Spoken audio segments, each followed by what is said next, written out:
27 رمضان کو امام مسجد کو سوٹ دیتے وقت اس درزی کا پتہ بھی بتا دیں جو فارغ ہو اور اسے کپڑے سی دے۔ نمازی حضرات میں بھی جو لوگ سوٹ یا ہار پھول پر پیسہ خرچ کر رہے ہیں، انہیں چاہیے کہ امام صاحب کے جو اپنے پھول یعنی بچے ہیں ان کے لیے کچھ عیدی کے طور پر کیش رقم دے دیں، اور اس کے لیے 27ویں شب یا عید کا انتظار مت کریں۔ میری تو خواہش ہے کہ آج سے نئی روایت کا آغاز ہو جائے۔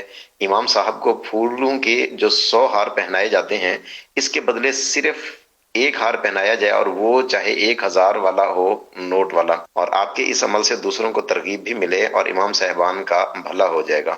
میرا بھی زندگی کا ایک حصہ امامت میں تو گزرا ہے، یہ دعوت اسلامی بھی امامت میں ہی ملی ہے۔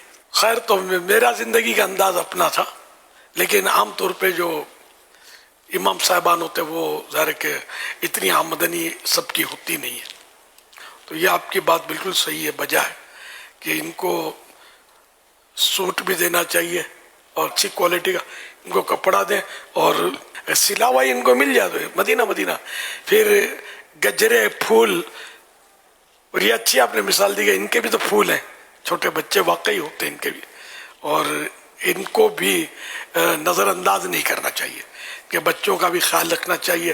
ہم اپنے بچوں کا خیال رکھتے ہیں تو ان کا بھی خیال رکھا جائے، ان کو بھی یعنی کہ عمدہ کپڑے پہننے کا شوق تو ہوتا ہوگا ظاہر بچوں کو، ان کو بھی پیش کیا جائے۔ بچوں کی امی، تو آپ ڈائریکٹ نہیں ہو جانا بچوں کی امی سے، اگر ہمدردی کریں آپ تو اپنے بچوں کی امی کے ذریعے کوئی ترکیب بنا دیں۔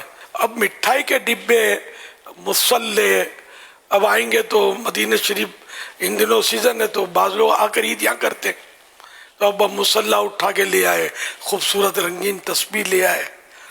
اچھا یہ سب ٹھیک ہے اپنی جگہ پر، لیکن امام صاحب مسلح کریں گے کیا یہ بتائیے؟ مطلب کیا امام صاحب دکان کھولیں ان مسلوں کی؟ کیا کریں؟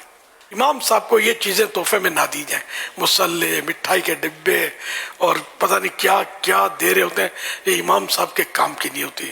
امام صاحبان کو، مؤذن صاحبان کو اگر دینا ہی ہے تو یہ سب سے مطلب بہترین تو نہیں، یہ روکڑا، نقد روکڑا بولتے ہیں ہم لوگ، کہ اس سے دوا بھی خرید سکتے ہیں۔ امام صاحب بیچارے بیمار ہیں، گھر میں بیمار ہے، کوئی مسئلے ہیں، بچوں کو دوا لانی ہے، تو یہ آپ کی مٹھائی سے دوا نہیں آئے گی، نوٹوں سے آئے گی۔